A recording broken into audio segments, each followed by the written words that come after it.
දිනෙන් දින ව්‍යාකූල වන මිනිස් සිත් සතන් අමිල නිමල බුදුදහමේ ශක්තියෙන් සුවපත් කරනු පිණිස නිර්පාරමිතාව ධර්ම දක්ෂිනා අද ධර්ම දක්ෂිනාවට වැඩම කොට වදාළ ගරු දේශකයාණන් වහන්සේ පූජ්‍යපාද ලේනව මංගල ස්වාමීන්ද්‍රයාණන් වහන්සේ. අවසරයි ස්වාමින් වහන්ස.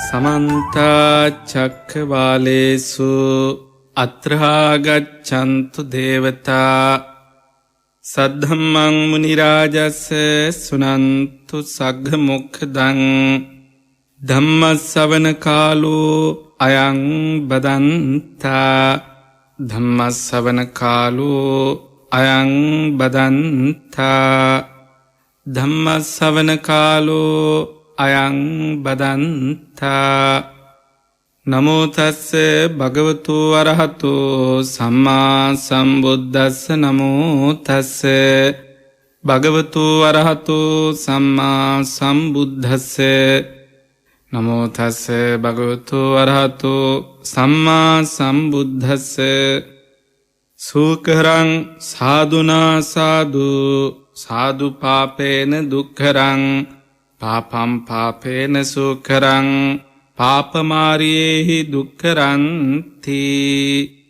ශ්‍රද්ධාවන්ත සත්පුරුෂ පින්තුනි, අද දවසෙත් අපි හැමදෙනාම ජාතිය නාලිකාව net fm ගුවන් විදුලිය වටයක්කාසෝනේ තුල්ලෝම සනසා වදාළ ශාන්තිනායක සම්මා සම්බුදුරජාණන් වහන්සේගේ බුදුබණ ටිකක් ශ්‍රවණය කරගන්නටයි ඉතින් අද දවසේ මෙම ධර්මදේශනාවේ දායකත්වයන් ගැන කටයුතු සිදු කරන්නේ රළුවගේ හේතිස්ස මහතාගේ බිරිඳ සහ එවැගේම බෑනාවරුන් දියණියන් ඇතුළු පින්වන්ත පිරිසයි. ඒ වගේම අංක 104 කනත්තපාර තලපත් පිටිය නුගේගොඩ පදිංචි සෝමා පතිරණ මහත්මිය ඇතුළු පවුලේ පින්වන්ත පිරිසත් ඇමරිකාවේ ලාස් වේගාස් නුවර වාසය කරන සුමිත්‍රා කළුතොට මහත්මිය ඇතුළු පින්වන්ත පිරිසයි. ඒ හැම දෙනාටමත් අපි හැම දෙනාටමත් මෙම ධර්ම ශ්‍රවණ ධර්ම දේශනාමය පින බුදු පසේ බුදු මහරහත් මහෝත්තමයන්න් වහන්සේ නිවී සැනසී පැමිණ වැඩවදාළ උතුම් මහා මහ නිවන් පිණසම හේතු වාසනා වේවා කියන අදහසින් ධර්ම ශ්‍රවණය කරත්වා කියලා අපි ආරාධනා කරනවා. පින්තුනි, මාතෘකා කරන්න දුන්නේ විශේෂ සූත්‍ර පාඨයක් ගාථාවක් කුද්දක නිකායේ උදාන පාළියේ සෝන වර්ගයේහි ආනන්ද සූත්‍රය කියලායි මේ ත්‍රිපිටක බුද්ධ වචනේ හඳුන්වන්නේ. ශාන්තිනායක සම්මා සම්බුදුරජාණන් වහන්සේ මේ කාල පරිච්ඡේදයේ රජගහ නුවර කලන්දක නිවාපේ තමයි වැඩ වාසය කරන්න දුනේ. ඉතින් වේළුවනාරාමේ වැඩ ඉන්න කාලයේදී මේ බුද්ධ ශාසනයට නොයෙකුත් හේතු හදාගත්ත නොයෙකුත් හේතු උපදවලා දුන්න දේවදත්ත ස්වාමීන් වහන්සේත් මේ අජාසත් රජු පහදවගෙන රජගහ නගරයේමයි වාසය කරන්න දුනේ. කෙනෙක්ගේ ප්‍රසාදේ කෙනෙක්ගේ හිත ඇදී ගියපු තැනත් එක්ක තමන්ගේ ලබ්ධියට තමන්ගේ දෘෂ්ටියට තමාගේ දැක්මට ඒවා ගැළපීලා ගියපු වෙලාවක හැමදේම වැරදි මේක තමයි හරි කියන හිතන එක මනුස්ස ධර්මතාවයක්. ඒ මනුස්ස ධර්මතාවයේ ඉක්මවා යන්න නම් ඒ මනුස්ස ක්‍රමයේ ඉක්මවා යන්න නම් අපි ධර්මානුකූලව ධර්මයෙන් එක්හසු කරගත්ත බැල්මක් එක්හසු කරගත්ත දර්ශනයක් එක්කාසු කරගත්ත දසුනක් පවත්වන්න ඕන. ඒක ටිකක් අමාරුයි. නමුත් හැමෝටම හිතෙන්නේ මම හරි කියලා, මා කළ යුත්ත කළා කියලා. ඉතින් ඒවත් එක්ක මේ ලෝකේ ඒ පිරිස්ගේ වචනවලට ඇහුම්කන් දෙද්දි කිසි කෙනෙක් වැරදි නැහැ. හැමෝටම සාධාරණ හේතු සාධාරණ කටයුතු තියෙනවා. මට මෙහෙම කරා කියලා. නමුත් පිංගුතුනි, ඒක තුලණය කරන්න ඕනේ, ඒක ගලප ගන්න ඕනේ, ඒක සාවද්‍ය නිර්වද්‍ය භාවය, ඒකේ ශික්ෂාපද ඛණ්ඩනය කොහොමද සිද්ධ වෙලා තියෙන්නේ කියලා බලා ගන්න ඕනේ ධර්මයෙන්මයි. ධර්මයට එවන් අතු කරගන්න නම් මේ ලෝකයේ පාලනය කරන ප්‍රධාන ධර්මතා දෙක මිනිස් සමාගමට එක්කාසු වෙන්න ඕන. ඒ ලෝක පාලක ධර්මතා එක්කාසුනේ නැත්තං අපට ගමක් පාලනය කරන්නත් බෑ, රටක් පාලනය කරන්නත් බෑ, ප්‍රදේශයක් පාලනය කරගන්නත් බෑ. වෙන මොනවා තිබ්බත් වැඩක් නැහැ පිංගුතුනි. ඒ ධර්මතා දෙක ලෝකයේම පාලනය කරන ධර්මතා දෙකක් කියන එක බුදු ඇහින් දැකලා දේශනා කරන්න හේතු වෙන තරමට ඒ කරුණු ප්‍රබලයි. ඒවා තමයි ලැජ්ජා බය. ඉතින් ලැජ්ජාවක් නැත්තම් බියක් නැත්තම් මේ දෙකම නැති තැන ලෝකයේ අනතුරේ, ධර්මයේ අනතුරේ, සීලයේ අනතුරේ, ගුණදහම් සමස්තයේම අනතුරුදායක තත්වයකට පත් වෙනවා. ඉතින් මේ ආනන්ද ස්වාමීන් වහන්සේ පිණ්ඩපාතේ වඩිද්දී එදා පොහොය දවසක්, පොහොය දින භික්ෂූන් වහන්සේලාට විශේෂ නියමයක් තියෙනවා. මාසයකට ප්‍රධාන වශයෙන් පොහොයවල් 4ක් තියෙනවා. ඒ 4න් ප්‍රධාන පොහොයවල් 2ක් භික්ෂූන් වහන්සේලා ගණන් හදාගන්නවා. 4 පොහොයටම සාමණේර ස්වාමීන් වහන්සේලා සීල සමාදානයේ යෙදෙනවා. අතීතයේ ඒ සාමණේර භික්ෂූන් වහන්සේලාගේ සීලය 4 පොහොයටම ආචාර්යින් වහන්සේ ළඟ, උපාධ්‍යාරයන් වහන්සේ ළඟ අලුත් කරගන්නවා. ඒ වගේම භික්ෂූන් වහන්සේලා තමාගේ සීලය පොහොයවල් 2කදී අලුත් කරගන්නවා. ඒ පොහොයවල් 2 තමයි මාසේ පුර 15ක පොහොය. ඒ කියන්නේ හඳ පිරිච්ච දවස පන්නරසි, හඳ නැතිම දවස චාතුද්දසි. මාසේ පොහොය දවසත් පුර 15ක පොහොය දවසත් මේ දෙකේම අතීතේ නම් සීල වැඩසටහන් තිබ්බා. අතීතේ මාස පොහොයට සිල් ගත්තා. පුර 15ක පොහොයට සිල් ගත්තා. ඉතින් මේ භික්ෂූන් වහන්සේලාට සීමා මාලකයේ රැස්වලා සමගි සංඝයා සමග පොහොය විනය කර්මය. ඒ පොහොය දවසේ තමන්ගේ සීලේ සම්බන්ධ යම් සාකච්ඡාවක්, යම් කතිකාවතක්, වැරදි අඩුපාඩු හදා ගැනීමක් සිද්ධ කරගන්න බුද්ධ ශාසනයේ අවස්ථාව තියෙනවා. ඉතින් ඒ අවස්ථාවට සමස්ත මහා සංඝරත්නය එක්කාසු වෙන්න ඕන. එක්කාසු වෙන්න බැරි භික්ෂූන් වහන්සේලා ඉන්නවා නම් ඒ පොහොය කරන්න ඡන්දය දෙන්න ඕන. කැමැත්ත ප්‍රකාශ කරන්න ඕන. එතකොට මේ රටේ තියෙන ඡන්දයක් නෙවෙයි ඒක. සමස්ත සංඝලාභ ආදී බෙදාගන්න භික්ෂුන් වහන්සේලාට දැනුවත් කරද්දී භික්ෂුන් වහන්සේලා කැමැත්ත ඡන්දේ එක්කාසු කරපු ගති තිබ්බා. ඉතින් මේ ආනන්ද ස්වාමීන් වහන්සේට දේවදත්ත ස්වාමීන් වහන්සේ දැනුම් දෙනවා, "ඇවැත් ආනන්දය, ඉදිරියට මම භාග්‍යතුන් වහන්සේගේ ඒ වගේම භික්ෂු සංඝයාගෙනුත් වෙන් වෙනවා. ඒ වෙන් වෙලා මම පොහොය කර්මය කියන්නේ භාග්‍යතුන් වහන්සේගේම ධර්මය දැන් එහෙම වෙන් වුණා නම් වෙනම කොටසක් හදාගන්න එපා. එහෙම හදාගත්තේ නැහැ. ඒ සිවුරමයි, ඒ කෙස්රවුල් බැහැමමයි, එම පාත්තරමයි, ඒ ක්‍රමයමයි, ඒ පිළිවෙලමයි, ඒ පොහොය විනය කර්මයමයි. සුනාත මේ බන්තෝ සංඝං යදිදම් පත්තකල්ලං සංඝං උපෝසතං ආදී වශයෙන් තියෙන ඒ විනය පිටකයේ තියෙන ඒ ක්‍රමයේ විදිහටම සිද්ධ කරනවා. හැබැයි සිද්ධ කරාට දැනුම් දෙනවා මම වෙනම පිරිසක් හදාගන්නවා, වෙනම මේ කටයුත්ත සම්පාදනය කරනවා." මේ විදිහට ආනන්ද ස්වාමීන් වහන්සේට දැනුම් දුන්නා.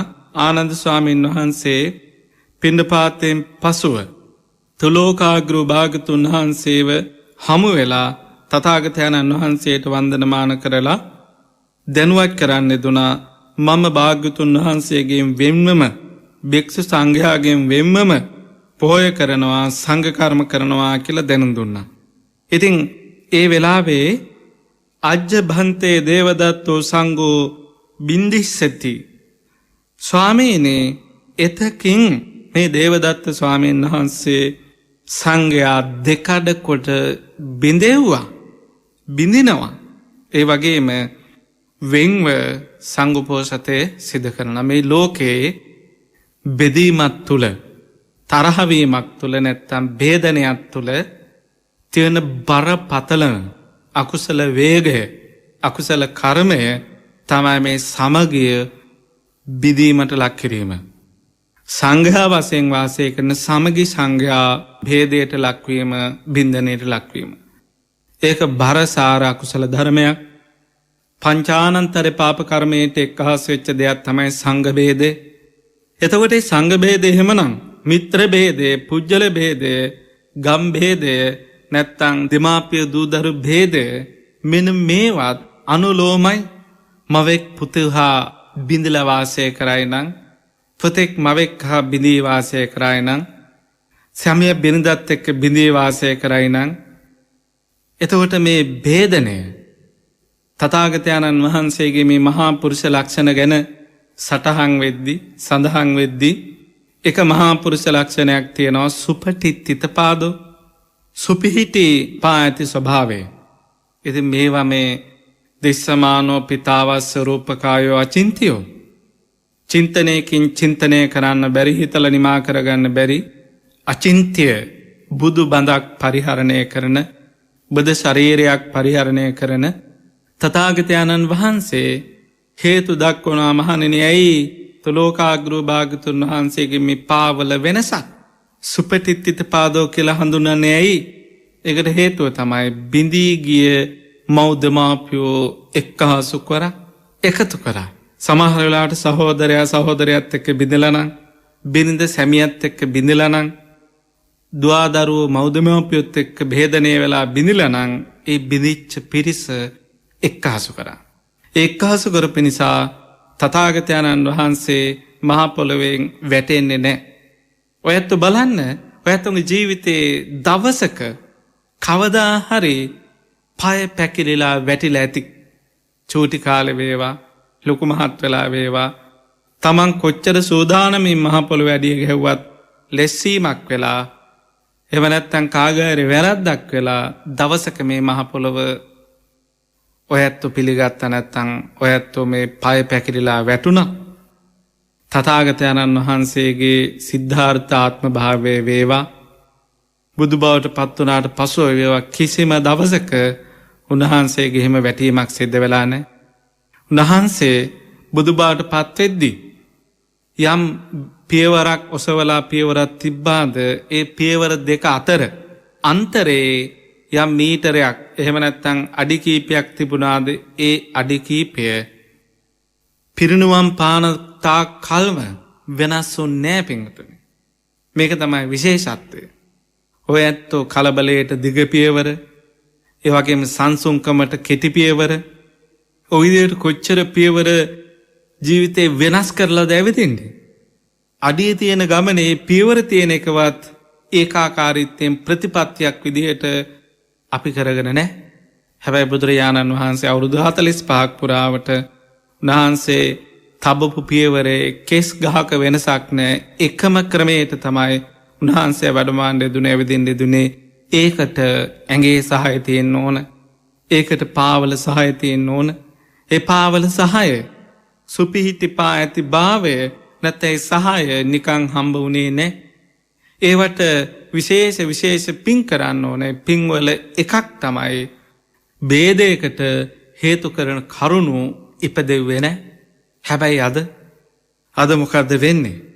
අද හැමතිස්සෙම බෙදන්නමයි, හැමතිස්සෙම ભેදනයකටමයි කරුණු හොයලා තියෙන්නේ. අපි බෙදිලා ඉන්නේ රටක් වශයෙන් බෙදලා, ඒ වගේම කතා කරන භාෂාව වශයෙන් බෙදලා, ආගම් වශයෙන් බෙදලා, පළාත් වශයෙන් බෙදලා, ඒ පළාත් අතරේ ගම් වශයෙන් බෙදලා, ඒ ගම් අතරේ කුල වශයෙන් බෙදලා, ඒ කුලයන් අතරේ ඥාති වශයෙන් බෙදලා, ඒ ඥාති එකම පවුලේ සමහර වෙලාවට ඒ ඥාතින්ගේ ගුණදහම් එක්ක, එහෙම නැත්නම් අයියා මෙහෙමයි, නගා මෙහෙමයි කියලා එහෙම අන්තිමය වෙනකන් බෙදි ගියපු ගතියක් තියෙනවා. මේක සමගිය නෙවෙයි.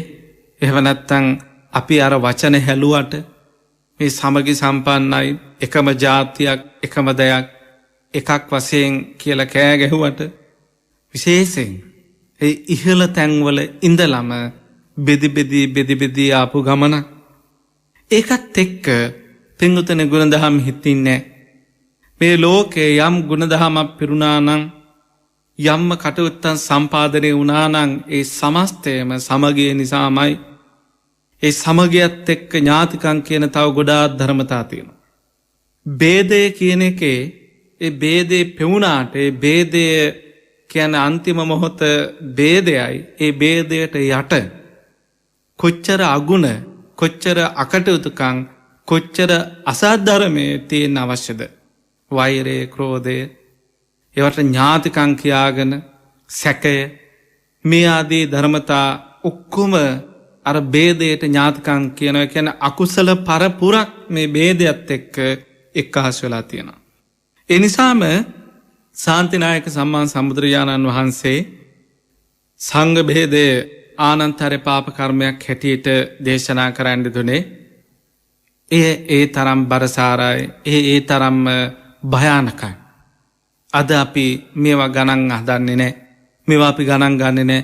මේවාගේ බරසාර භාවය නැත්තම් මේ සමගියේ බලය ගැන අපි ජාතක කතාවලින් කියව ගත්තට එහෙම නැත්තම් ගීත ගායනාවලින් සමගිය ගැන උදන් ඇනුවාට අපේ හදවතේ මේ සාමයේ සමගිය පිළිබඳ කරුණු පැලවෙන්නේ නෑ. ඒ පැලවෙන්නේ නැති හේතුව අපිට යම්කිසි විසක් වූ අපුරලා තියෙනවා. ඒ විස තමයි මේවා මේ විදියට කෙරෙන්න ඕන නැත්තම් මේවා කරන්න ඕන කියලා. අපි හුදකලා කරන්නේ නෑ. ගුණදහමින් තොර වෙච්ච පිරිස් හුදකලා කරන්නේ නැතුව ඒ අයට මහා පිරිසක් ඉන්නවා කියලා අපි පෙන්වීම නිසා තමයි මේ කාරණාව සිද්ධ වෙන්නේ. තුලෝකාග්‍රෝ භාග්‍යතුන් වහන්සේට මේ කරුණ ආනන්ද ස්වාමීන් වහන්සේ දැනුම් දීමත් සමග ආනන්ද ස්වාමීන් වහන්සේ ඉන්න තැනම තුලෝකාග්‍රෝ භාග්‍යතුන් වහන්සේ මම මේ මාතෘකා කරන්න දිච්ච ගාථාව දේශනා කරන්න දුනා. සූකරං සාදුනා සාදු සාදුපාපේන දුක්කරං සත්පුරුෂයා මේ ලෝකයේ කොටස් දෙකකට බෙදනවා. අපි තමයි ප්‍රධාන වශයෙන් මේ කොටස් දෙකකට බෙදන්නේ. සත්පුරුෂ සමාගම සතන් සමාගම බාල සමාගම මෝඩ සමාගම නැත්නම් අසත්පුරුෂ සමාගම. ප්‍රධාන වශයෙන් ඒක තමයි මේ ලෝකේ තියෙන ප්‍රබලතම ඥාතිකම. අපිට වෙන ඥාතිකම් වැඩක් නැහැ. තමාගේ දරුවා සත්පුරුෂයෙක් නෙවෙයි නම් උසාවියට ගිහිල්ලා දරුකම අත්හරීවි නැත්නම් නඩු කියාවි දරුවට විරුද්ධව. තමන්ගේ බිරිඳ සැමියා සත්පුරුෂයෙක් නෙවෙයි නම් කොච්චර උත්සාහවන්ත වුණත් ඒ සත්පුරුෂ දහමක පිහිටවන්න ඒ දහමේ පිහිටන්නේ නැත්නම් ඒ බිරිඳට එහෙම නැත්නම් සැමියාට විරුද්ධ වෙනවාමයි. ඒ ඥාතිකම නැත්තං බිරිඳ කියන කඩතුරාව දරුවෝ කියන එක මව් දෙමාපියෝ කියන එක ගුණදහමත් එක්ක බැඳීගේ සිද්ධාන්තයක්. ඒ ගුණදහම නැති වෙලා යද්දී සත්පුරුෂ භාවය නැති වෙලා යද්දී අසත්පුරුෂයෙක් නම් තාත්තා වුණත් ඒ අසත්පුරුෂයෙක් නම් පුතා වුණත් අපි ප්‍රාර්ථනා කරන්නේ නැහැ. අපි එක්ව වාසය කරන්න හිතන්නේ නැහැ. එයා දුරින්ම දුරු කරන්නයි දරුකම අත්හැරලා තියෙන්නේ නැත්තම් මේ මෞකම අත්හැරලා තියෙන මේ ආදී වශයෙන් මේ සමාජයේ වචන එනවා. එතකොට මේ ලෝකය බෙදී යන ක්‍රම දෙක අතර අපි ප්‍රාර්ථනා කරන්නේ අපි නිතරම ඉල්ලන්නේ සත්පුරුෂයන්ගේ ආශ්‍රය. ඒකට හේතුව සත්පුරුෂයාගේ ගතියක් තියෙනවා. සත්පුරුෂයාගේ හැටියක් තියෙනවා. සත්පුරුෂයාගේ ගතිය තමයි සත්පුරුෂයාට හොඳ જાති සෝසය කරන්න පුළුවන්. හොඳ වැඩ සෝසය කරන්න පුළුවන්. නිදාගෙන ඉන්න කෙනෙක් අවදි කරන්න ලේසි. හැබැයි අවදියෙන් ඉන්න කෙනෙක් අවදි කරන්න බෑ. දැන් මේ හැමදෙනාම යම්කිසි මැසිවිල්ලකින් ඉන්නවා. ඒ තමයි ව්‍යසනකාරී තත්ත්වයක් එක්ක අපිට මේවා අහිමි වෙලා තියෙනවා. මේ જાති නැති වෙලා තියෙනවා. අපිට මේ පිරිස් මේවා කරේ නෑ කියලා. හැබැයි අපි ගවේෂණය කරනවද මේ දහම සම්බන්ධයෙන්? මෙයාගේ ධර්මයේ කොච්චර තියෙනවද? මෙයාගේ ගුණය කොච්චර තියෙනවද? මෙයාගේ සත්පුරුෂ භාවය කොච්චර තියෙනවද කියලා. අපි සත්පුරුෂ සුවඳ නෙවෙයි බලන්නේ. සත්පුරුෂ හැකියාව නෙවෙයි බලන්නේ. අපි බලන්නේ වෙන සුවඳක්. පියුරු සුවඳක් තමයි අපි බලන්නේ. එහෙම නැත්නම් මේ සීලේ හැඩය නෙවෙයි බලන්නේ. එයාගේ ඇඟේ හැඩය බලන්නේ. එයාගේ පැහැය. ඒ සත්පුරුෂ පිරිවර ගැන නෙවෙයි බලන්නේ. ඉන්න පිරිවර ගැන විතරයි බලන්නේ. ඉතින් මේ හිත්වල තියෙන ගතියට හිත්වල තියෙන ස්වභාවයට එකතු වෙන ගතිය නැත්තම් කේලම් සම්දති නරකයට නරක එක්කාසු වෙනවා. එක්කාසු වීම තුළ ඔය ඇත්තෝ බුද්ධ ශාසනයට මොනවද කළේ? එහෙම නැත්නම් මේ ජාතියට මොනවද කරේ? අපි වෙන වෙනම දජ ඔසවගෙන වෙන වෙනම කොඩි ඔසවගෙන පෙකටින් යන්න අවශ්‍ය නැහැ. එහෙම නැත්නම් උද්ඝෝෂණවලට එකතු වෙන්න අවශ්‍ය නැහැ. තමන්ගේ හදවතේ ධර්මයේ පෝෂණය කරගෙන ඒ ධර්මානුකූලව පුච්චලෝ තෝරා බේරාගෙන කොච්චර වටිනවා වුණත් එයා අධර්මවාදියෙක් නම් දැන් මේ දේවදත්ත ස්වාමීන් වහන්සේ ගැන සාකච්ඡා කරද්දී කල්පනා කරද්දී ඒ ඉන්න භික්ෂුන් වහන්සේට දැනෙන්නේ නැති මේ වෙන කවුරුත් නෙවෙයිනේ, මේ අසෝදරාවගේ අයියානේ, මේ වෙන කවුරුත් නෙවෙයිනේ සිද්ධාර්ථයන්ගේ ජේෂ්ඨයානේ, මේ වෙන කවුරුත් නෙවෙයිනේ ශාක්‍ය කුලේ රාජකුමාරයෙක්නේ. එතකොට මේ දේවදත්ත කුමරුට රාජ්‍යයක් පාලනය කරන්න බැරිකමක් නැහැ. ඒ රාජ්‍ය ශාක්‍ය කුලයෙන් රාජ්‍ය පාලනයෙන් අත්හැරුණා. එතකොට සම සැප සම්පatti පරිහරණය කරන්න යෙදුණා. තමන්ට බොහොම ලස්සන ප්‍රේමනාප නැගණියක් හිටියා. ඒ නැගණිය මස්සෙනාට නැත්තම් සිද්ධාර්ථයන්ට විවාහ කරලා දුන්නා. හැබැයි දේවදත්ත විවාහ වෙච්ච බවක් එහෙම නැත්තම් ඉස්සෙල්ලා අයියා පැයි බඳින්න. අයියා බැන්දට පස්සේ තමයි නංගිලා විවාහ වෙන්නේ. එහෙම සිද්ධියක් සටහන් වෙලා නැහැ.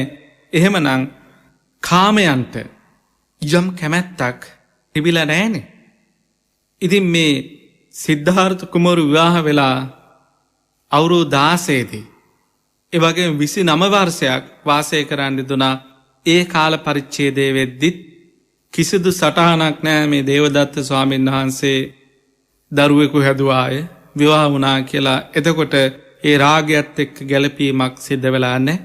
ඉතින් කොච්චර කාරණා කියන්න තියෙනවද මේ දේවදත්ත ස්වාමීන් වහන්සේට? මමත් රජ කුලේ ඔය කියන ඔයගොල්ලෝ සලකන භාග්‍යතුන් වහන්සේ මගේ නංගි තමයි ගිහි කාලේ විවාහ වුණේ. අපි ශාක්‍ය වංශිකයෝ සම උපතක් තියෙන මට වැඩිය වර්ෂ කිහිපයක් සිද්ධාර්ථව බාලයි. ඉතින් ඒව කියද්දී අර ඉන්න පිරිසට හැබෑමයි කියලා හිතෙනවා. මහාන වුණා. මහාන වෙලා එර්දි බල සම්පන්න විශේෂ ගුණ උපදව ගත්තා. අහසින් යන්න සමර්ථයි. රාජ මහා මාත්‍යවරු පැහැදුනා. විශේෂයෙන් මේ විශේෂ නගරයක් වෙච්ච රජගහ නගරයේහි අජාසත් මහරජුරුවම පැහැදිලා. ඉතින් මේවත් එක්ක ඒ පිරිසට දැනෙන්නේ නැති මේ මහා සත්පුරුෂයෙක් කියලා. මේ මහා හොඳ කෙනෙක්. ඒ වගේම බුද්ධ ශාසනයේ චිරජීවනය කියලා භික්ෂුන් වහන්සේලා දැන් මේ සූත්‍රවල භාග්‍යතුන් වහන්සේ දේශනා කළා තියෙන මහණෙනි දුෂ්කර නොවන අතිශයින් නිවැරදි අතිශයින් ධර්මානුකූල ඉපදවීම් තියෙනවා. ගෘහපති සිවුරක් හොයාගන්න හරි අමාරුයි. නමුත් පාංශකූලික චීවරයක් හොයාගන්න හරි ලේසි. නිවැරදි ඒ වගේම හරිම ධර්මකාමී. ධර්මයට ප්‍රතිවිරුද්ධ නැහැ. ඒ වගේම නිමන්ත්‍රණ දානයක් හොයාගන්න අමාරුයි. වාරබත්ත දානයක් හොයාගන්න අමාරුයි.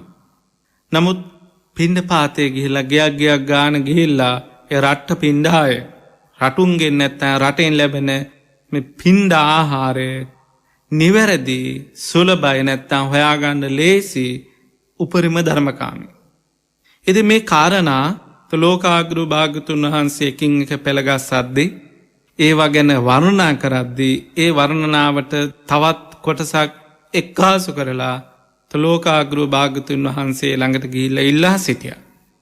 භික්ෂුන් වහන්සේ දිවි හිමියෙන් පාංශකුල චීවරය දැරිය යුතුයි. භික්ෂුන් වහන්සේ දිවි හිමියෙන් අරඤ්‍යගතව වාසය කොට යුතුයි. භික්ෂුන් වහන්සේ දිවි හිමියෙන් පිණ්ඩපාතික වෙන්න ඕන. මෙන්න මේ වගේ ආරාධනා සිද්ධ කරා ආරාධනා ප්‍රතික්ෂේප කරද්දී මේ බලන්න නිවන් දකින්න කැමති කෙනාට නිවනට අභිමුඛේ වර්ණිත නිවනට අභිමුඛ වෙන්න මහා තොටක් වෙච්ච මේ ප්‍රබල කරුණු කීපයක් මම භාග්‍යතුන් වහන්සේගෙන් වරවසෙන් ඉල්ලා හිටියා. ඒ එකක්වත් උන්වහන්සේ ලබලා දුන්නේ නැහැ, ප්‍රතික්ෂේපිතයි. කැමති කෙනෙක් පාංශකූල වේවා කියනවා. කැමති කෙනෙක් පිණ්ඩපාතික වේවා. කැමති කෙනෙක් අරඤ්‍යක වේවා. මේ විදිහේ ප්‍රතික්ෂේපයක් භාග්‍යතුන් වහන්සේ සිද්ධ කරා කියලා ඉතින් මේවා ගලපද්දී ඒ සංඝ පිරිසට හැබෑවටම නුවණ නැති පිරිසක් නෙවෙයි. හොඳට නුවණ තියෙන පිරිසක්. 500ක් පිරිස භේදනය වුණා. රහත් වෙන්න පින තියෙන මහා ශ්‍රේෂ්ඨ උත්තමයෝ. රහත් වෙන්න පින තිබ්බා. රහත් වෙන්න නෙවෙයි අර්ධයෙන් යන්න. රහත් වෙලා අර්ධයෙන් යන්න පින තිබ්බ පිරිස දේවදත්ත ස්වාමීන් වහන්සේ අනුව ගියා. දේවදත්ත ස්වාමීන් වහන්සේට අනුගත වුණා. දේවදත්ත ස්වාමීන් වහන්සේ මතයට එකඟ වුණා. හැබැයිමයි මේ බුද්ධ ශාසනයේ චිරජීවනයේට අපිමයි වැඩ කරන්නේ.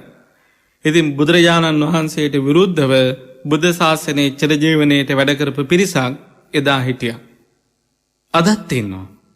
ඒ පිරිස භාග්‍යතුන් වහන්සේටම දොස් කියා භාග්‍යතුන් වහන්සේටම බැන භාග්‍යතුන් වහන්සේව විවේචනයට ලක් කරවමින් ඒ කට්ටියක් දැනුම් දෙනවා අපි බුද්ධ ශාසනයේ චිරජීවනයේට කටයුතු සම්පාදනය කරනවා කියලා. ඉතින් මේ තුල අපි අසරණ භාවයට පත් වෙනවා.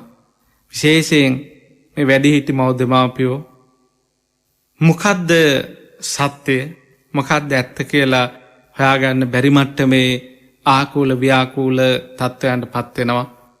පිංගතුනේ මේකට නුවණ අවශ්‍යයි. අද ඔයත් දන්නේ නැති වේගවත් නුවණක් මේ සමාජය තුල පැතිරලා යනවා. නුවණක් තියෙනවා සමහර වෙලාවට අවුරුදු 80 90 වයස ඇත්තෝ අතපය වසගේ නැහැ. එක තැනක ඒ විදේශගත net FM ගුවන් විදුලියේ ධර්ම ශ්‍රවණය කරන ඒ net පවුලේ net එකත් එක්ක හවුල් වෙච්ච සත්පුරුෂ මහත්තයෙක් සම්මුඛ වුණා. ඉතින් ඇත්ත දැනුවත් කරා ස්වාමිනේ මේ බලන්න. ලෙඩෙක් පෙන්නවා. ඔහු කඩු සම්පාදනය කරන ලෙඩා. ඒ තැනත්ත වර්ෂ අවුරුදු 4ක් 5ක් පුරාවට හොඳ දක්ෂ ශල්‍ය වෛද්‍යවරයෙක්. දැන් ඇතිතරම් ධනෙ තියෙනවා. ඔක්කොම තියෙනවා. අතපය හලවන්න බෑ. හුස්ම වැටෙනවා. ඇස් විතරයි වැඩ කරන්නේ. එතකොට ඒ තැනත්තගේ ඇඳ ඉස්සරහෙන් ස්ක්‍රීන් එකක් තියෙනවා නැත්නම් ඩිස්ප්ලේ එකක් තියෙනවා. ඒකේ ඉංග්‍රීසි අකුරු 26ම තියෙනවා. ඉතින් මෙයාගේ ඇහෙන් අර තිරේ දෙස එක අකුරක් දිහා බලාගෙන ඉද්දැද්දී ඒ ඇහි තියෙන කාච සටහනත් එක්ක ඒ අකුර SMS විදියට සටහන් වෙනවා. ඔයත් දන්නවා දැන් ඇහි කාචේ සටහන ඒව අරගෙන දුරකථන විවෘත කරන්න නැත්නම් පාස්වර්ඩ් කියලා ඔයත් හදාගෙන තියෙන්නේ. ඉතින් ඒකත් එක්ක අර තැනත්තගේ අතපය හොලවන්න බෑ.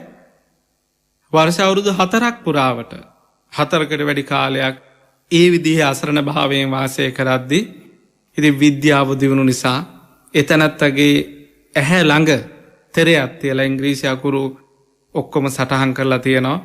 ඒ අකුරත් දෙස තප්පර ගානක් ඇහැ ඉලක්ක කරලා බලද්දී ඒ අකුර තෙරේ දිස්සනවා. ඉතින් එහෙම අකුරෙන් අකුර ඇහැ හරව බලද්දී Tamanට අවශ්‍ය පණිවිඩේ ඒ අකුරේ යට තීරේ ලියවෙනවා. මගේ උගුරේ සෙමහිර වෙනවා. එහෙම නැත්නම් මට මේ අමාරුවක් තියෙනවා කියලා එහෙම පණිවිඩ දෙන්න තරම් තාක්ෂණයේ දිනුනොයි. එහෙව් තාක්ෂණයත් එක්ක තමයි නැත්නම් එහෙව් ජීවන ගමනත් එක්ක තමයි අපි වාසය කරන්නේ. ඒ කියන්නේ අපට කොච්චර නුවණක් තියෙනවා. අපට හොඳ නුවණක් තියෙනවානේ. අර වගේ ලංකාවේ දැනට එහෙම රෝගියෙක් ඉන්නවා නම් මරණයමයි එයාට ජීවත් වෙන්න හේතු නැහැ. ඇස් විතරයි වැඩ කරන්නේ, හෘදය විතරයි වැඩ කරන්නේ. මෙයාගේ ඇඟ මැරිලා, කකුල් මැරිලා ගොඩක් කල්, අතපය මැරිලා ගොඩක් කල් මෙයා වැඩක් නැහැ කියලා අතිශයින් සුළු කාලයකදී තැනත්ත ජීවිතය අත්හැරලා යා යුතුයි. ඉතින් මේ ලෝකයේ ඒ තරම් එහෙම අතපය ඔසවන්න බැරි කෙනෙක්ට, වචනයක් කතා කරගන්න බැරි කෙනෙක්ට තමාගේ ඌමනාව ඇහි අකුරක් දිහා බලානෙද්දී ඒ අකුරෙන් අකුර ඇහැ මාරු වෙද්දී මාරු වෙන ගානට ඒ අකුරෙන් අකුර යට ලියවිලා තමාගේ පණිවිඩය කියන්න තරම් එවැනි දුර්වල කෙනෙක්ට උවද මේ තාක්ෂණ මෙවලන් එක්ක ඉස්සරහට යන්න පුළුවන් නැත්නම් තමාගේ උමනාව කියන්න පුළුවන් නම් කොච්චර නුවණක්ද, කොච්චර දක්ෂභාවයක්ද මේ ලෝකෙ එක්කහසු කරගෙන තියෙන්නේ. ඒ දක්ෂභාවයේ තුල, ඒ නුවණ තුල අපිට ඇයි බැරි ගුණධම බේරගන්න? ඒ ගුණදහමට අවශ්‍ය දක්ෂතාවේ ත්‍රිවර කරගන්න, පෝෂණය කරගන්න පිංගුතුනි ආය අවස්ථාවක් නැත. මේ හොඳම තැන, හොඳම වෙලාවේ, හොඳම අවස්ථාව. ඔය ඇත්ත මෙනෙහි කරන්න. තමාට ලැබිච්ච හොඳම අවස්ථාව මෙයයි. හොඳම වෙලාවත් මෙයයි. හොඳම තැනත් මෙයයි. මෙයින් එහා අය අවස්ථාවක් නැත. මෙහින් එහා අය වෙලාවක් නැත. හැමතිස්සේම ඒ චින්තනයක් එක්ක ඔය ඇත්තු හිතුව ආය මට සිල් ගන්න එන්න වෙන්නේ නැහැ. මේ පොයේ දවසේ විතරයි. මේ උදේ දකින්න කට්ටිය හවස නෑනේ පින්වතුනි. එතකොට මේ පොයේ දවසේ විතරයි මට මේ සීලේ සමාදන් වෙන්න වෙන්නේ. ඇයි අපි හෙට ගැන හිතන්නේ? ඊළඟ පොයේ දවසේ හොඳට ඔය ඇත්තෝ අනාගතේ පනින පැනිල්ලත් එක්ක ඔය ඇත්තෝ අනාගතයට පනින පැනිල්ලත් එක්ක තමයි මේ ගුණදහමේ හොයාගන්න බැරි මාවත් එක්ක ගැලපිලා තියෙන්නේ. හොඳයි හිතන්න. දැන් අපි දන්න ජාතක කතාවක් තියෙනවා, දසරථ ජාතකය. ඒ දසරථ ජාතකේ දසරථ මහරජුරුවන්ගේ පළවෙනි බිරිඳට දරුවෝ 3 දෙනයි. ඒ දරුවෝ 3 දෙනා තමයි රාම කුමරු, ලක්ෂ්මන් කුමරු, සීතා කුමරිය. ඉතින් ඇයි දන්නේ ජාතක පොතේ ඒ තියෙන සටහන වෙනස් විදිහකට ඉන්දියාවේ සංස්කෘතියට එක්කහසු වෙලා තියෙන්නේ. ඊට පස්සේ මේ දරුවන්ගේ තරුණ කාලේ අම්මා මැරෙනවා. දසරථ මහරජුරන්ගේ අග්‍රමහේෂිකාව මිය ගියාට පස්සේ නැවත බිරිඳක් ගේනවා. ඒ බිරිඳ දාව තමන්ට වයසට ගියපු කාලේ දරුවෙකු ඉපදෙනවා. ඒ දරුවට නම තියනවා භරත කියලා. භාරත. ඉතින් මේ තමන්ගේ මධ්‍යම නැත්නම් අන්තිම කාල පරිච්ඡේදයේ තමන් සතුටට පත් කරමින් දරුවෙක් ඉපදිච්ච නිසා දේවිය උඹට මම වරයක් දෙනවා කිව්වා. ගන්නේ කිව්වා. පස්සේ ගන්නම් කියලා මම පස්සේ තියලා අවුරුදු 10ක් 12ක් ගත වුණාට පස්සේ අර වරේ මතක් කරලා කියා සිටියා මේ දරුවට රජකම දෙන්න කියලා. අර දසරථ රජුරෝ අසුරක් ගහලා ඒ චණ්ඩාලිය තීතිගේ තරම දන්නේ නැන්ද? ගිනි කඳන් වගේ බැබලි ඉන්න මගේ දරුවෝ දෙන්නෙක් ඉද්දැද්දි රාම පඬිතුමත් ඒ වගේම ලක්ෂ්මන් කුමරුත් වාසය කරද්දි තිගේ දරුවට රාජ්‍ය දෙන්නේ නැහැ කිව්වා. ඉතින් යලි ඇවිටිලිකම් කරද්දි මේ රජුරෝ දකින අනතුරක් දරුවන්ට එන්න කියනවා. මට වැරද්දක් සිද්ධ වුණා. අතීතයේ මම පොරොන්දුවක් දුන්නා. දරු සෙනෙහස නිසාම වරයක් දෙන්නම් කියලා. තමාගේ සීමාව මේ ස්ත්‍රියව දන්නේ නැහැ. සීමා සමස්තය උල්ලංඝනය කරමින් දැන් ඔයත් වරයක් දෙන්නම් කිව්වාම එහෙනම් මට ඔයාගේ ඔළුවම ගලවලා දෙන්න කියලා ඉල්ලුවොත් එහෙම ඒක ගැලපෙන්නේ නැහැනේ. මේ වගේ සීමා ඉතින් අපි වරයක් දෙන්නෙත් එහෙව් කෙනෙක්. ඒ ඔළුව ඉල්ලන්නේ නැති කෙනෙක්ට එපා අපි වරේ දෙන්න. රීරි මාංශය ඉල්ලන්නේ නැති කෙනෙක්ට එපා අපි වරේ දෙන්න. ඉතින් මේ පුජ්‍යල දැන් ඒ රජුරෝ ඒ තැනැත්තිය වඳුරගත්තා නම් කිසි දවසක එහෙම වරයක් දෙන්නේ නැහැ. නමුත් දුන්න වරය ආපහු ඇදලා ගන්නත් බෑ. හැදරින් පස්සේ තමයි දැනුවත් කරන්නේ දරුවනේ ඔගොල්ලෝ යන්න. මෙතන අනතුරක් මේ ස්ත්‍රියව යම් උපක්‍රමයක් කරලා අල්ලස් දීලා ඔබව ඝාතනය කරොත් ඔබ සන්තක රජය අස්ථාවරයි. ඒ නිසා මං ජීවත් ඉන්න තාක්කල් මේ නගරේ රැඳෙන්න පැහැතට යන්නේ. නිමිත්ත පාඨකයන්ගෙන් තමාගේ කේන්දර සටහන් ඒවා මේවා ඒ ඇස්වල ක්‍රියාකාරීත්වය අත්වල ක්‍රියාකාරීත්වය සමස්තය මැනලා කියලා අහගත්තා කොච්චර කල් ජීවත් වේද කියලා. වර්ෂ අවුරුදු 12ක් ඔබ ජීවත් වෙනවා. හැතරින් පස්සේ කිව්ව එහෙනම් 12 වර්ෂයකට පස්සේ ඇවිල්ලා මේ රාජ්‍ය ලබා ගන්නයි කියලා. ඉතින් මේ රාම කුමරුයි ලක්ෂ්මන් කුමරුයි යන්න සෝදානංග දෙක කුසේ ඉපදිච්ච සීතාව. දැන් මේක තමයි මේ සංස්කෘතියක පහර කෑමට ලක් වෙලා වෙනස් වෙලා තියෙන්නේ. දසරථ ජාතකයේන මේ වනාන්තරගත වෙච්ච හේතුව මේකයි. පැරදි වරයක් දීලා දසරථ රජුරු ඒ දරුවන්ගේ වැරද්දක් නැහැ ජීවිතාන්තරයෙන් බේරෙන්න. ඊට පස්සේ මේ ලක්ෂ්මන් කුමරු ආරාධනා කරන ඔබ පියට ආනන්තරේ ඉන්න ඔබ පන්සලේ වාසය කරන්න අපි පළවැල හොයාගෙන එන්නම් කියලා ඒ විදිහට සොහොයුරිය සහ සොයුරා පළවැල හොයාගෙන පෝෂණය කරන්න දුන. එතනින් පස්සේ මේ පුත්‍ර වියෝව දරාගන්න බැරුව කියන මේ රාම කුමරු හරි ලස්සන රන්වන් පාටයි. අතිශයෙන් සීලවන්තයි. දැන් මේ ගස්ඨනේ ලංකාව තුළ තියෙනවා. රාවණ කතා ප්‍රවෘත්තියේ ওই චරිත තුන ওই විදිහටම තියෙනවා. රාම එහෙනම් මහා බෝසතාණන් වහන්සේ, ඒ වගේම ලක්ෂ්මණ මහා බෝසතාණන් වහන්සේගේ අනුගාමිකයන් ආනන්ද ස්වාමීන් වහන්සේ, සීතාව, යසෝදරා තෙරණිය. ඉතින් මේ පිරිසට ලංකාවේ රජ කෙනෙක් අකටුත්තක් සිදු කරා නම් ඒ අකටුත්තුවට අපි රාවණගේ පැත්ත ගන්න බෑ, අපි රාමගේ පැත්ත ගන්නේ. එහෙම නැත්නම් රාම පඬිතුමා අපේ මහා බෝසතාණන් සේක වෙනම කතාව.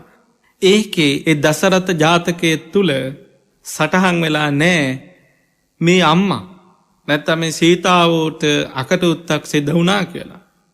එයත් වර්ෂ අවුරුදු ඒ කියන්නේ දැන් අවුරුදු 9යි හිටියේ වනාන්තරේ. අවුරුදු 12ක් ඉන්න හිටියාට පුත්‍ර වියෝව නිසා තාත්තා මිය ගියා වර්ෂ අවුරුදු 9. එතකොට 3 අවුරුද්දක් ඉතුරුයි. දැන් මේ ಭಾರತ කුමරු අභිෂේක ගන්නවන්න යද්දි බෑ අයිතිකාරයෙක් ඉන්නවා වනාන්තරයේ කියලා දැනුම් දෙද්දී ඒ අයියා හොයාගෙන එනවා. ඒ අයියා හොයාගෙන එන ගමනේ ආරාධනා කරනවා එන්න අපේ රාජ්‍ය විචාරන්න කියලා. බෑ කියනවා. තාත්තා මන්ට කිව්වා 12 වසරකින් එන්න පිය ආඥාව කඩ කරන්න බෑ. එහෙනම් මොකද්ද කරන්නේ? මගේ සෙරෙප්පු දෙක දෙන්නම්. ඒ සෙරෙප්පු දෙක ගෙනීලා රාජ්‍ය විචාරන්න කිව්වා. ඔයත් අහලා ඇති සුප්‍රසිද්ධ සත්‍යක්‍රියාවක් තියෙනවා මේ අතිපූජ්‍ය පානදුරේ අරියදම්ම ස්වාමීන් වහන්සේගේ. ඒ සත්‍යක්‍රියාව තුළ ওই ජාතක කතාවේ සිද්ධිත් එක්කාසු කරලා තියෙනවා. තමන් වහන්සේ නැත්තම් දසරථ ජාතකයේ තමන් වහන්සේ දුම් වහන්සඟල පවා 3 අවුරුද්දක් මුළුල්ලේ රාජ්‍ය කර වූ බව සත්‍යයි. සත්‍යානුභාවයෙන් මේ හැමදෙනාටම සෙත් වේවා කියලා ඒවයි මහා තෙරුන් වහන්සේලා කියවලා ඒ වගේ අර්ථ අරගෙන හැබැයි ඔය ඇත්ත සමහර වෙලාවට බෝධි පූජා ඒ ආශිංසන ආශිර්වාදයේ කවි ඒවා අහලා ඇති. දසරථ ජාතකයේ තමන් වහන්සේ දුම් වහන්සඟල පවා 3 අවුරුද්දක් මුළුල්ලේ රාජ්‍ය කළ බව සත්‍යයි.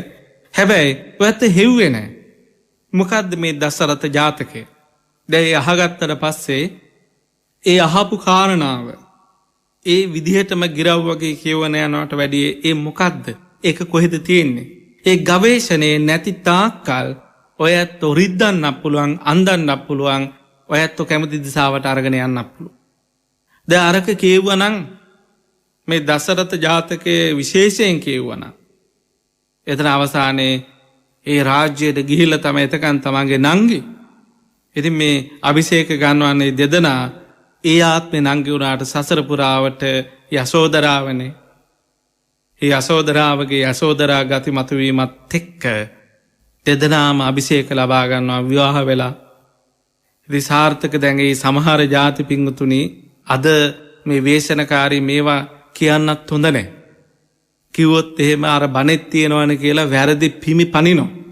නමුත් අද රහසේ ඒ වැරදි පිමි පනිනවා. දැන් රජ කෙනෙක්ට ඇයි එච්චර බිරින්දෑවරු නැත්නම් අන්තපුරයක් ඇයි ඒ මට්ටමේ? ඒවට හේතු තියෙනවා. දැන් අද කාලේ රාජ්‍ය විචාරණ පිරිස් වෙන පිරිසක්නේ. ඒ අය වටේ ඉන්නේ වෙන පිරිසක්. ඒ පිරිස දෙන අවවාදත් එක්ක මේ රට යන්නේ කොහෙද? මේ ලෝකේ යන්නේ කොහෙද? ඇයි හැම තිස්සෙම පීඩාවෙන් ඉන්නේ?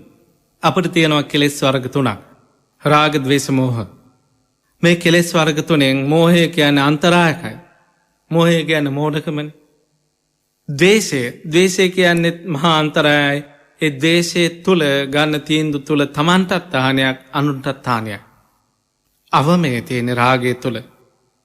එතකොට රජ කෙනෙක් ඒ රාජ්‍ය විචාරාදී ලොකු පීඩනයක් තියෙනවා. ලොකු පීඩාවක් තියෙනවා. ලොකු කලබලයක් තියෙනවා.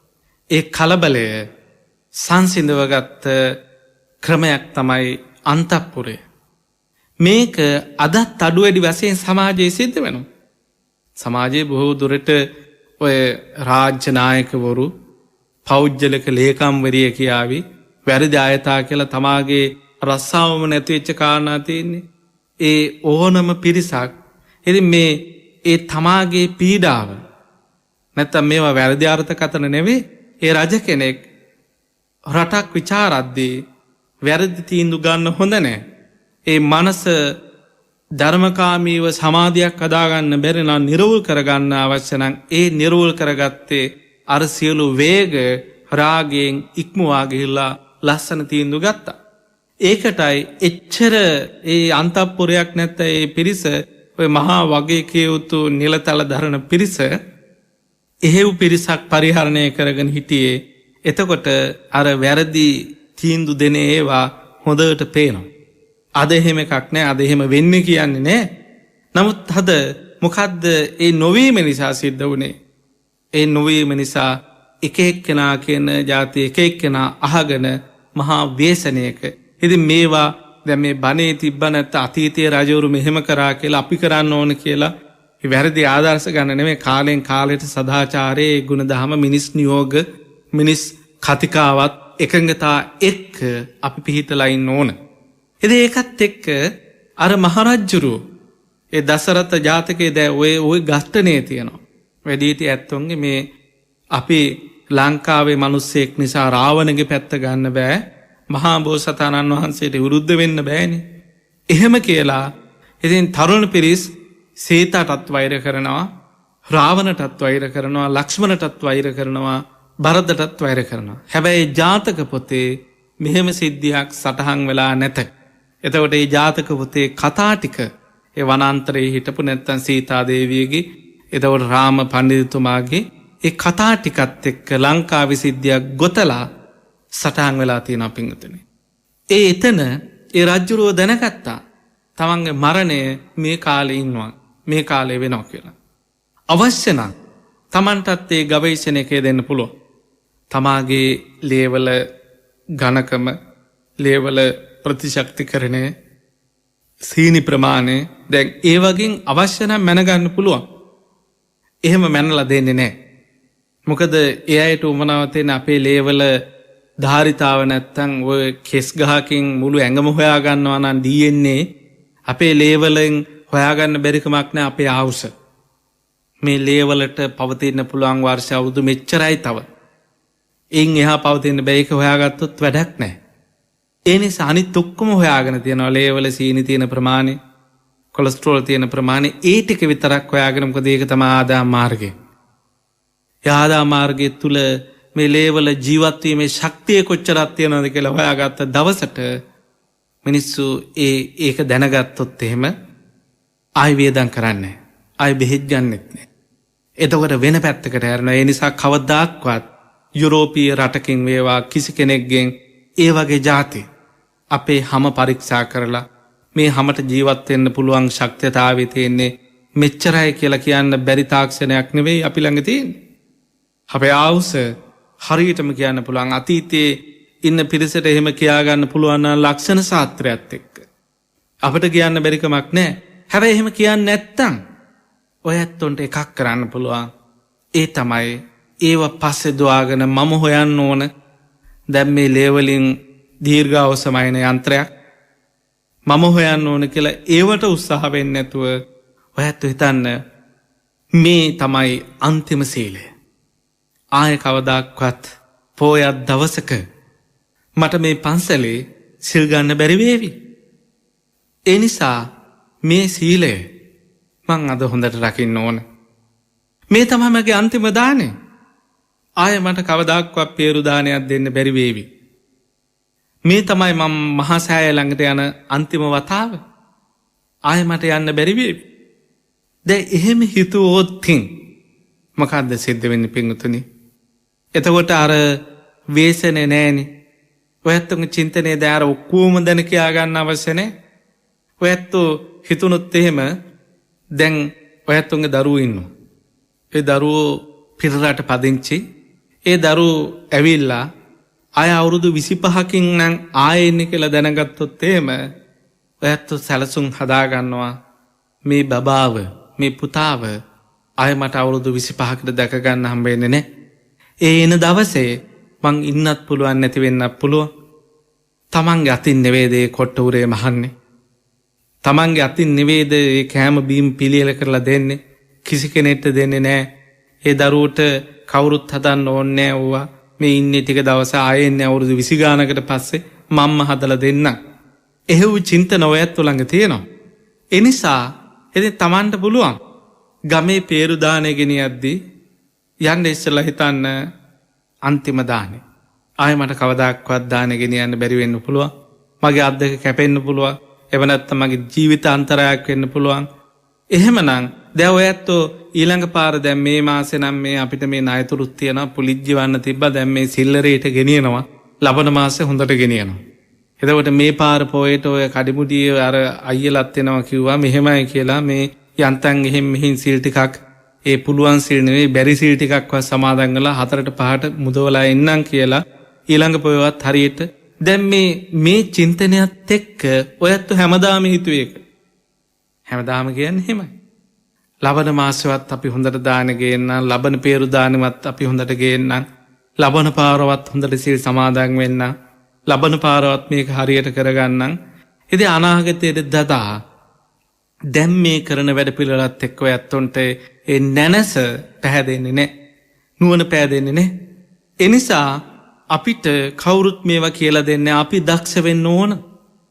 අපි හිතන්න ඕන මේ හොඳම අවස්ථාව හොඳම තැන හොඳම වෙලාව ආයෙ හෙට මේ අවස්ථාව වෙන්නේ නැහැ. හෙට ආයෙ මේ වෙලාව වෙන්නේ නැහැ. එහෙම හිතන තාක්කල් එහෙම හිතුව දවසට ඔයත් දිනු. එහෙම නැති තාක්කල් ඔයත් අර කම්මැලියට දවස් තියනවා කියලා නැත්තම් පංච නීවරණ ධර්ම වලට යට වෙච්ච එහෙව් ජීවිතයක් තමයි ඔයත් උන්ට ගෙවා ගන්න වෙන්නේ. යලි මේ කාරණාව ගැන හිතන්න.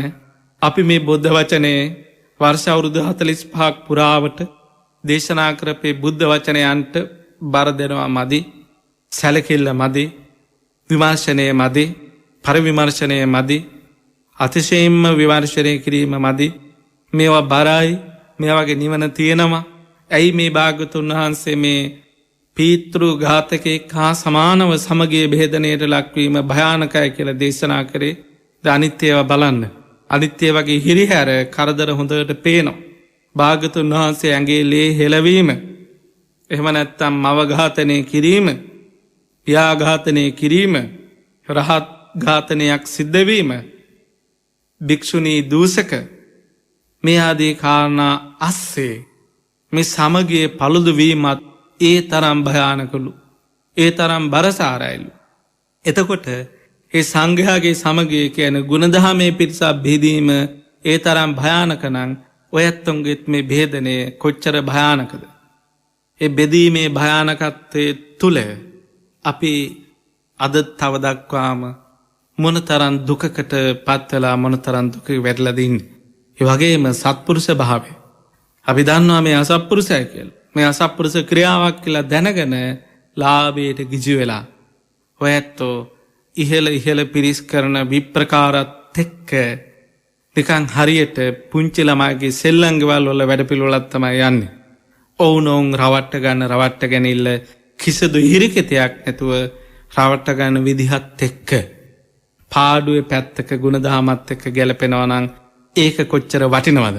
ඒ නිසා අපි මේ හැම දිනාටම ආරාධනා කරනවා ශාන්තිනායක සම්මා සම්බුදුරජාණන් වහන්සේගේ මේ ධර්මයත් එක්ක ගැලපෙන්න. ඒ ධර්මයත් එක්ක ගලපගෙන තමන්ගේ ජීවිතේ සාර්ථක කරගන්න හොඳම අවස්ථාවේ දානයක් ගෙනියනවා නම් ඔයත් හිතන්න ආයෙ මට දාන දෙන්න වෙන්නේ දැන් දෙන එකක් තමයි. දැන් දෙනවා නම් ඒ දෙන එක හරියට දෙන්න. ඒ වගේම සිල් ගන්න හිතනවා නම් ආයෙ මට සිල් ගන්න යන්න වේද දන්නේ නැහැ. මේ අන්තිම අවස්ථාව අන්තිම මොහොතේ දැන් ඔයත්ෝ එදා හරියට සිල් ගන්නවා කියලා කොරෝනා වීසන වලට ඉදිරියේ ඉස්සරහින් පොයක සමාදන් වෙන්නේ නැති, හරියට ගන්න හිතපු කිසි පොයකට ඔයත්තුන්ට තාම සම්බන්ධ වෙන්න බැරි වෙන්නේ නැති. ඒ නිසා එහෙම වික්ෂෝප නොවෙන්න හේතු හදා ගැනීම සඳහා මේ ධර්ම දේශනාව මේ හැම දිනාටම ධර්ම ශක්තියක්, ජීව ශක්තියක්, ජීව බලයක් වේවා කියන ප්‍රාර්ථනා පිහිටුවා ගනිමු. එසේ ප්‍රාර්ථනාවෙන් අද දවසේ මෙම ධර්ම දේශනාවේ දායකත්වයෙන් ගැන කටයුතු සිදු කරන්නේ රළුවගේ පියතිස්ස මහත්මයාගේ, වෙලේවත් කළු මහතාගේ බිරිඳ සහ දියණියන් ඇතුළු පින්වන්ත පිරිසයි.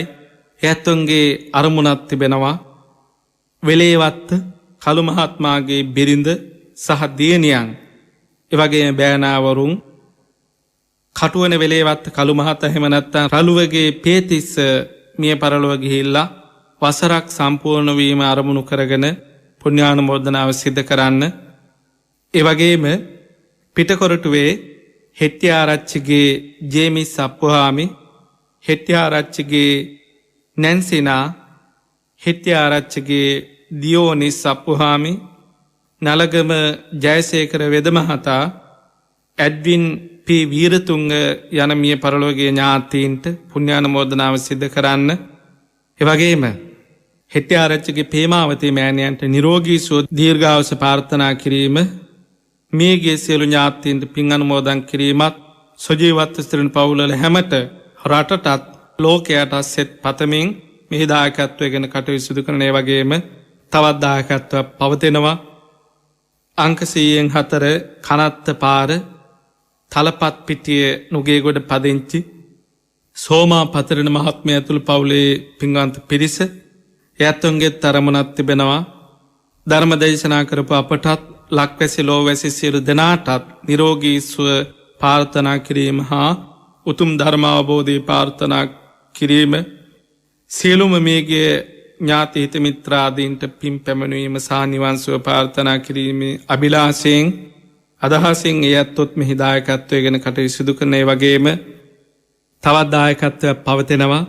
ඇමරිකාවේ ලාස් වේගාස් නුවර වාසය කරන සොමිත්‍රා කළුතොට මහත්මිය ඇතුළු පින්වන්ත පිරිස මීට දෙමාසකට පෙර කොරෝනා රෝගයෙන් අකල් මරණයට පත් මාතර තල්පාවිල සිසිල නිවසේ පදිංචිව සිටි සරෝජා දමයන්ති කළුතොට සහෝදරියට සහ ගුණවතී කළුතොට මෑණියන්ට, මාටින් සිල්වා පියාණන්ට අමා මහ නිවන් සුව ප්‍රාර්ථනා කිරීමටත්, ලීලාවතී කපුගම මෑණියන්ට නිදුක් නිරෝගී සුව දීර්ඝායුෂ ප්‍රාර්ථනා කිරීම, ධර්ම දේශනා කරපු අපටත් net fm කාර්ය මණ්ඩලය ඇතුළු ලෝකවාසී හැමටත් උතුම් චතුරාර්ය සත්‍ය ධර්ම අවබෝධය වේවා කියන ප්‍රාර්ථනාව, කොරෝනා රෝගයෙන් පෙළෙන සියලු දෙනාට ඉක්මන් සුවය පතමින් ඉතින් මේ බොහොම හිතවත් තැනැත්තියක් net fm ගුවන් විදුලියට එයත්ොත් එහි දායකත්වය ගැන ප්‍රාර්ථනා පිහිටවා ගන්නවා.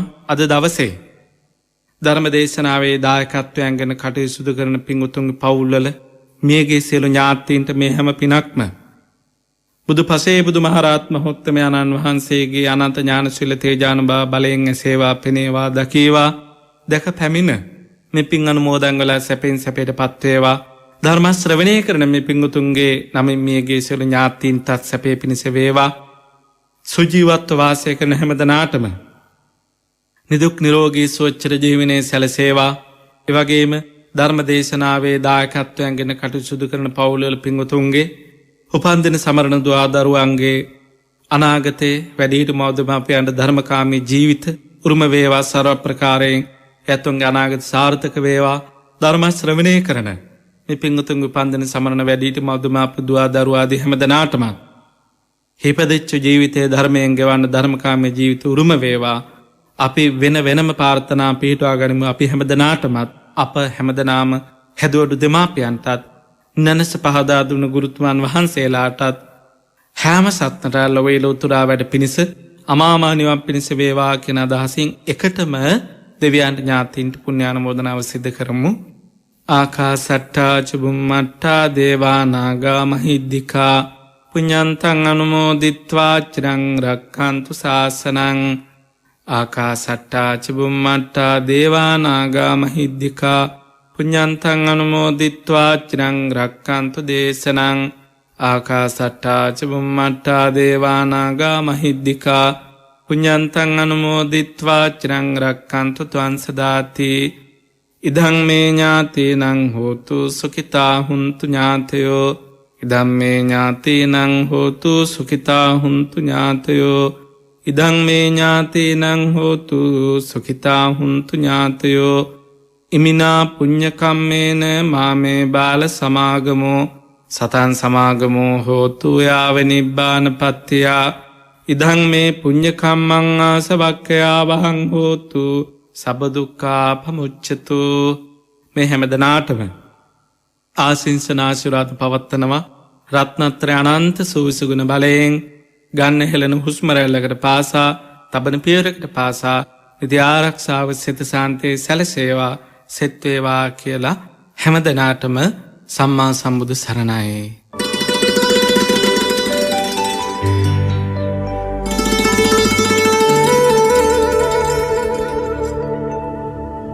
දිනෙන් දින ව්‍යාකූල වන මිනිස් සිත් සතන් අමිල නිමල බුදුදහමේ ශක්තියෙන් සුවපත් කරනු පිණිස නිර්පාරමිතාව ධර්ම දක්ෂිනා අද ධර්ම දක්ෂිනා ධර්මදේශනාව පැවැත්වූ පූජ්‍ය පාද ලේනව මංගල ස්වාමීන්ද්‍රයාණන් වහන්සේට නිදුක් නිරෝගී චිරජීවනය හිමි වේවා.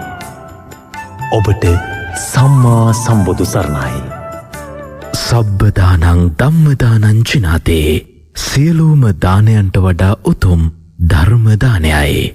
සෑම දිනකම රාත්‍රී 9:30ට net FM රේඩියෝවෙන් ප්‍රචාරය කරන ධර්ම දක්ෂිනාව සඳහා පින්බර දායකත්වය ලබා දීමට කැමතිනම් කාර්යාල වේලාවන්හිදී 077 77 25 214 අංකයෙන් අමතන්න දර්ශන. මෙම ධර්මදේශනය ඇතුළු net FM රේඩියෝවේ සියලු ධර්මදේශනා යලි ශ්‍රවණය කරන්න ඔබට හැකියාව තිබෙනවා. net FM බණ YouTube නාලිකාවෙන්. සියල් සතගේ දුක දුටුවේ